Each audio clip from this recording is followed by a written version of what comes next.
అందరికి శనార్థుల్లా మంచుకున్నారా వాళ్ళ ఇవాళ దేశంలో ఎక్కడ చూసుకున్నా హృదయ విదారక గాథ అని చెప్పొచ్చు. ఎందుకంటే అక్కడ జరిగింది కదా కాశ్మీర్లా గాళ్ళొల్లైతే ఇప్పుడు దేశం నలుమూలలా ఎవరి నోట్లో చూసినా అదే ముచ్చట అదే ముచ్చట అదే ముచ్చట. గట్లాంటి ముచ్చట్నైతే మనతోటి ఇవాళ మాట్లాడేందుకైతే అడ్వకేట్ మధు సార్ అయితే వచ్చిండు. మరి సార్ని అడిగి మరిన్ని విశేషాలు ఏందో ఒకసారి అయితే తెలుసుకునే ప్రయత్నం అయితే చేద్దాము. నమస్తే సార్. సార్ నమస్తే సార్. మంచిగా ఉన్నారా సార్? బాగున్నా సార్, మీరు ఎలా ఉన్నారు? సార్ నేను మంచిగానే ఉన్నా సార్. ఓకే చెప్పండి సార్. అయితే ఇప్పుడు ఈ మన రాష్ట్రానికి సంబంధించిన సమస్య కాదు, దేశానికి సంబంధించిన సమస్య, అదే విధంగా రెండు దేశాలకు సంబంధించిన సమస్య అని చెప్పొచ్చు సార్.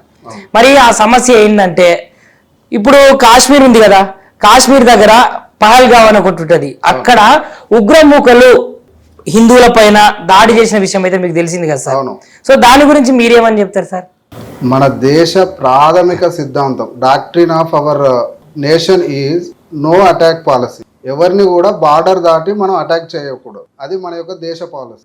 ఈ ఉగ్రమూకల యొక్క దాడి ఏదైతే ఉందో దాన్ని మనం ఎట్లా చూడవచ్చు అని అంటే, మీకు గత కొన్ని సంవత్సరాల క్రితం కాశ్మీర్కు సపరేట్ కాన్స్టిట్యూషన్లో ఆర్టికల్ 370 అనేది వాళ్ళ యొక్క ఉనికికి ఎంత దోహదపడిందో ఇంతకుముందు గవర్నమెంట్లు ఉన్నప్పుడు అది చూసినాం. బీజేపీ గవర్నమెంట్ దానికి ఒక ఇనిషియేటివ్ తీసుకొని ఆర్టికల్ 370ని మిస్యూజ్ అవుతుంది, దాని యొక్క ఉనికిని కోల్పోతుంది, జమ్మూ కాశ్మీర్ అనేది సపరేట్గా చూడాల్సి వస్తుంది అని చెప్పి ఆర్టికల్ 370ని రద్దు చేయడం జరిగింది. ఆ రద్దు చేసినప్పటి నుండి ఇప్పుడు 2022 నుండి 1.6% ఉన్న ఏదైతే విజిటర్స్ ఉంటారో టూరిస్టులు, అది కాస్త 2023లో వల్ల అంటే టూరిస్టులు వెళ్ళడం, అక్కడంతా గుమికూడడం, వాళ్ళ యొక్క ఆ సందర్శకుల యొక్క సంతోషాలను అక్కడ పంచుకోవడం, ఇదంతా ఏమవుతుందంటే అవరి యొక్క యూనిటీ ఆఫ్ ఇండియా అనేది ప్రతిబింబిస్తుంది. దీన్ని ఆసరగా చేసుకొని కొంతమంది టూరిస్టు టార్గెట్ పెట్టుకొని ఉగ్రమూకలు అనేది పన్నాగంతో వాళ్ళని అటాక్ చేయడం కానీ ప్రస్తుత పరిస్థితికి కారకులయ్యారు సార్. అట్లనే ఇప్పుడు పాపం అక్కడికి వచ్చిన వాళ్ళు అయితే అభం శుభం తెలియని టూరిస్టులు, దాంట్లో తెలుగు వాళ్ళు ఉన్నారు, హిందీ వాళ్ళు ఉన్నారు, అంటే మొత్తం భారతీయులే. వాళ్ళైతే ఏం చేసిరట అంటే, మేము కూడా ఇండియన్ ఆర్మీయే అని చెప్పేసి 5గురు అక్కడికి వచ్చి ఆర్మీ డ్రెస్ వేసుకొని మరి వీళ్ళు హిందువులా కాదా అని అడిగి మరి వాళ్ళనైతే అంత ఘాతుకానికి పాల్పడడం అయితే జరిగిందట. మరి కేవలము హిందువుల మీదనే, అదేవిధంగా భారతదేశం మీదనే ఎందుకు సార్ ఇన్ని దాడులు? మరి ఎందుకు అనంటే మన దేశం యొక్క పాలసీ ఏంటంటే no aggressive policy. No aggressive policy ఏంటంటే మనమే ఫస్ట్ వెళ్ళి దాడి చేయకూడదు, అది మన దేశం యొక్క పాలసీ. ఈవెన్ అణు ఒప్పందంలో కూడా మనం we should not use no first use policy అనమాట. We should not use firstly అంటే అణు బాంబు కానీ దేనికి సంబంధించిందైనా కూడా మనం ఫస్ట్ యూజ్ చేయ. అట్లా అని ఆత్మరక్షణకు కూడా మనం వెనకాడబోము. ఆత్మరక్షణ చేసుకోవాల్సిన టైం వచ్చింది అని అంటే ఖచ్చితంగా కొట్టుపడేస్తాం. దీనివల్ల ఆర్టికల్ 370 రద్దు అయిన తర్వాత కొద్ది రోజుల వరకు, అంటే కొన్ని సంవత్సరాలు, ఇప్పుడు 4 సంవత్సరాలు అయింది కాబట్టి ఆర్టికల్ 370 రద్దును అలుసుగా తీసుకొని వాళ్ళు గత కొన్ని సంవత్సరాల నుండి పన్నాగం వేసుకొని ఇప్పుడు అటాక్ ఏదైతే ఉందో దాన్ని ఇంప్లిమెంటేషన్ చేయడం జరిగింది. దీనికి మనం ఎప్పుడైనా కానీ మనం గుర్తుపెట్టుకోవాల్సింది ఏంటంటే దేశానికి ముప్పు వాటిల్లుతుంది అనే అర్థం వచ్చినప్పుడు irrespective of caste, religion, creed, gender, వీటిని పట్టించుకోకుండా మన దేశం యొక్క ఉనికిని, మన యొక్క యూనిటీని చాటుకోవాల్సిన అవసరం ఇప్పుడు ఎంతైనా ఉంది అని నేను చెప్పగలుగుతాను సార్. ఇంకొకటి ఏంటిదంటే, ఈ ఉగ్రమూకల ఇలా దాడి చేయడానికి హఫీజ్ సయ్యద్ అనే వ్యక్తి అయితే మొత్తం కీలక పాత్ర పోషించి ఉగ్రమూకలకు రెచ్చగొట్టే విధంగా భారతీయులను ఈ విధంగా చేయాలి, భారతీయులను అట్లా చేయాలని చెప్పేసి వీడైతే ప్రోత్సహించి వాళ్ళని తయారు చేసి మన టూరిస్టుల మీదకైతే పంపడం అయితే జరిగిందని కొన్ని టీవీ ఛానల్లో కూడా వచ్చినాయి సార్. మరి ఈ హఫీజ్ వీనికి అసలు ఏం సంబంధం సార్? ఇంతకుముందు కూడా POK పాక్ ఆక్యుపైడ్ కాశ్మీర్ ఏదైతే ఉందో అది మన భారతదేశంలో అంతర్భాగమే అని గౌరవ ప్రధానమంత్రి గారు నరేంద్ర మోడీ గారు పలు విధాలుగా ఆల్రెడీ చెప్పడం జరిగింది. దాని దశలోనే అట్లాంటి టెర్రరిస్టులను ఇంతకుముందు కూడా సర్జికల్ స్ట్రైక్స్ ద్వారా పాక్ ఆక్యుపైడ్ ఏదైతే ప్రదేశం ఉందో surgical we should not take any permission to enter in to our mother land. Pak occupied Kashmir ఏదైతే ఉందో అది మన భూభాగం. మనం దాంట్లోకి ఎంటర్ కావడానికి మనం ఎలాంటి పర్మిషన్లు తీసుకోవాల్సిన అవసరం లేదు. మనం ఎంటర్ అయ్యాము, సర్జికల్ స్ట్రైక్స్ చేసినాము, చాలామంది ఉగ్ర మూకలను ఏరివేయడం జరిగింది. అట్లాంటిదే ఇట్లాంటి పుట్టుకొస్తూ ఉన్నారు కాబట్టి మళ్ళీ మనం ఒక స్ట్రాంగ్ ప్లాన్తో ఆల్రెడీ గౌరవ డిఫెన్స్ మినిస్టర్ గారు రాజ్నాథ్ సింగ్ గారు కూడా మనకు రీసెంట్గా చెప్పడం జరిగింది. ఏంటిది, ఖచ్చితంగా మేము రిటర్న్ అనేది ఇస్తాం, చాలా స్ట్రాంగ్ ఇవ్వబోతున్నాం అనే సందేశం కూడా దేశ ప్రజలకు కానీ ప్రపంచానికి కానీ ఇవ్వడం జరిగింది. సార్ అట్లనే ఇప్పుడు లష్కరే తోయబా అదేవిధంగా ఐఎస్ఐఎస్ ఉగ్రవాదీ సంస్థలకు సంబంధించిన వాడే ఇప్పుడు నేను ఏదైతే పేరు చెప్పానో అని మనకైతే తెలుస్తుంది. మరి ఎంతవరకు నిజం సార్ అది? ఆఫ్ఘనిస్తాన్లో ఏదైతే తాలిబాన్స్ ఉన్నారో అమెరికా యొక్క సపోర్టుతోని ఇంతకుముందు నడవడం జరిగింది. అమెరికా ఎవరి సపోర్ట్ తీసుకుంది? పాకిస్తాన్ యొక్క ఉగ్రమూకల సపోర్టుతోని ఆఫ్ఘనిస్తాన్లో తాలిబాన్లకు కొంత అక్కడ ఏర్పాటువాదం చేసిన తర్వాత రీసెంట్గా అంటే 3-4 ఇయర్స్ బ్యాక్ ఆఫ్ఘనిస్తాన్లో తాలిబాన్లను విత్డ్రా చేసుకోవడం జరిగింది. ఎవరు? అమెరికా విత్డ్రా చేసుకున్న తర్వాత పాకిస్తాన్ అనేది ఒంటరి అయిపోయింది, ఐసోలేట్ అయిపోయింది. అటు చైనాతోని, ఇటు అమెరికాతోని, ఇటు ఎట్లాగో ఇండియాతోని ఉండనే ఉంటుంది. మనకు ఐసోలేట్ అయిపోవడం వల్ల ఒకసారి మళ్ళీ ఉనికి చాటుదాము అనే ఉద్దేశంతో ఇలాంటి ఉగ్రమూకకు పాల్పడడం జరిగిందని నేను అనుకుంటున్నాను. సార్ ఇంకొకటి ఏంటిదంటే ఇప్పుడు మన భారతదేశంలో చూసుకుంటే రాహుల్ గాంధీ గారు ఒక విషయం మాట్లాడారు.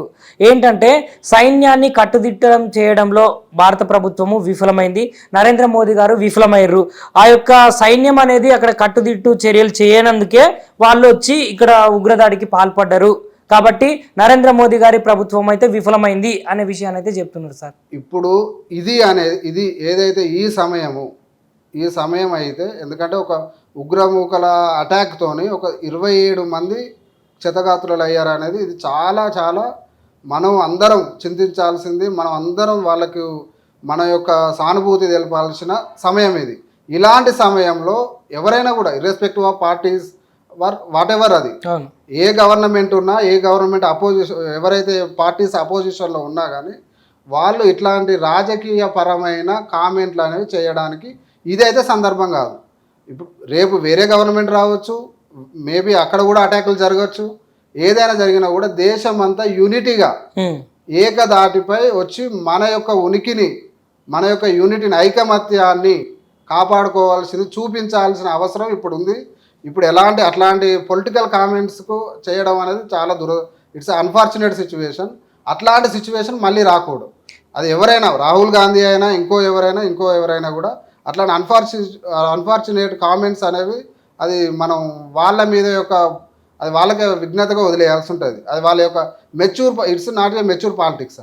సరే ఇంకొకటి ఏంటంటే ఇప్పుడు మన తెలంగాణ రాష్ట్రంలో చూసుకుంటే పార్టీకి అతీతంగా, కులాలకు అతీతంగా మీదే పార్టీ మాదే పార్టీ అని కాకుండా మనమంతరము భారతీయులము అనే నినాదంతో అయితే నిన్నటికి నిన్న సీఎం రేవంత్ రెడ్డి గారు అదేవిధంగా ఓఎస్సీ బ్రదర్స్ కూడా క్యాండిల్ ర్యాలీ చేపట్టి కూడా దాంట్లో మేము పార్టీలు వేరైనప్పటికీ మేము భారతీయులమే, నరేంద్ర మోదీ గారి ప్రభుత్వానికి అయితే మేము అనుకూలంగా పనిచేస్తాము, అనుకూలంగా ఉంటాము, ఆయన పిలుపు మేరకైతే మేము తప్పకుండా ఆయన శిరస వహిస్తాము అనే విషయాన్ని అయితే చెప్పారు కదా సార్. మరి దాని గురించి మీరు ఏమంటారు? మరి ఇప్పుడు ఓవైసీ గారు చెప్పిన, సీఎం రేవంత్ రెడ్డి గారు చెప్పిన అట్లాంటి కామెంట్స్ చేశారు. వాళ్ళ యొక్క ఏదైతే సపోర్ట్ ఉందో వాళ్ళు దాన్ని చేసినందుకు మనం ఆహ్వానించాలి. దాని మీద మనం ఎట్లాంటిది అని అంటే ఐకమత్యం అనేది కోరుకోవడంలో తప్పు లేదు. ఐకమత్యమే మహాబలం. ఎస్, అది మనం ఇప్పుడు కాదు, చాలా సందర్భాల్లో నిరూపితమైంది. ఇప్పుడు వాళ్ళు ఎవరైతే సోకాల్డ్ పొలిటీషియన్ సీఎం గారు వాళ్ళ యొక్క సానుభూతి తెలపడం, వాళ్ళ యొక్క సపోర్ట్ తెలపడం అనేది అదొక మంచి పరిణామంగా మనం చూడాల్సి ఉంటుంది. సార్ అట్లనే ఇప్పుడు ఏదన్నా సోషల్ మీడియాలో ఒక విషయం జరిగిందనుకో వెంటనే స్పందిస్తారు కొంతమంది సినీ నటులు. అయితే సినీ నటులు అందరూ కూడా ప్రగాఢ సానుభూతిని తెలుపుతూ అక్కడ జరిగినటువంటి దాడి కిరాతకము, అట్లా చేయొద్దు ఇట్లా చేయొద్దు అని చాలా మంది మాట్లాడారు. కాకపోతే ఒక పర్సన్ మీకు గుర్తున్నాడు sir, Prakash Raj. Just I'm asking అని ప్రతిసారి ట్విట్టర్ లో కానీ ఫేస్బుక్ లో కానీ దాని తర్వాత ఇన్స్టాలో కానీ ఎవరన్నా ఏదన్నా చిన్న విషయం జరగగానే జస్ట్ ఐఎమ్ ఆస్కింగ్ అని అడుగుతాడు. కాకపోతే ఇప్పుడు ఈ భారతదేశంలో ఇంతటి అఘాయిత్యం జరిగినా మరి ఎందుకు గింత కూడా నోరిప్పలేదు? ఆయన సోషల్ మీడియాలో ఎందుకు గింత కూడా పోస్టింగ్ పెట్టలేదు సార్? ప్రకాష్ రాజ్ గారికి ఉన్న ఏకైక ఎజెండా ఏంది అంటే నరేంద్ర మోడీ గారికి ఆపోజిషన్గా ఏది ఉన్నా కూడా అది ఎలాంటి సిచ్యువేషన్ ఎదురైనా కానీ దానికి ఆపోజిట్గా మాట్లాడతారు. మీరు ఇంతకుముందు ఉన్న ఏవైనా కూడా కామెంట్లు కానీ ట్వీట్స్ కానీ ఏవైనా గమనించండి మీరు.